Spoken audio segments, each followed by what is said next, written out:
মানুষের মতোই গার্মেন্টসে সেলাই করছে রোবট। না, এবার আর কোনো কল্পকাহিনী নয়, বরং বাস্তব। অনেকদিন ধরেই ধারণা ছিল কাপড় সেলাই এমন একটি কাজ যা সহজে রোবটের পক্ষে করা সম্ভব নয়, কারণ কাপড় কখনো একইভাবে আচরণ করে না। একবার ভাঁজ পড়ে, আবার সরে যায়, আবার কখনো টান লাগে। তাই এই কাজটিকে রোবটের সবচেয়ে কঠিন চ্যালেঞ্জগুলোর একটি বলে মনে করা হতো। কিন্তু সেই ধারণাই বদলে দিতে শুরু করেছে নতুন প্রজন্মের হিউম্যানয়েড রোবট। সামাজিক মাধ্যমে ছড়িয়ে পড়া একটি ভিডিওতে দেখা যায় একটি কারখানায় মানুষের মতো চেয়ারে বসে কারখানার সেলাই মেশিন পরিচালনা করছে রোবট। নিজ হাতে কাপড় ধরে মেশিনে ঢোকাচ্ছে, সেলাইয়ের লাইন ঠিক করছে এবং কাপড়ের অবস্থান বদলে গেলে সঙ্গে সঙ্গে সেটিও সামঞ্জস্য করছে। ঠিক পাশের সারিতেই একই কাজ করছেন মানব কর্মীরাও।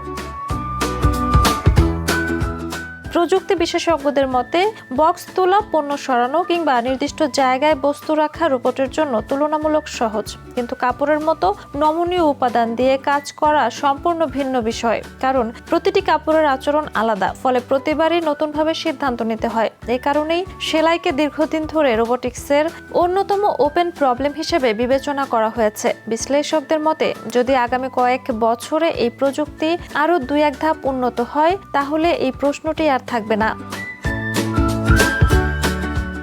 Jhuma Mridha, the news. দেশে দেশে সবার সাথে, দ্য নিউজ।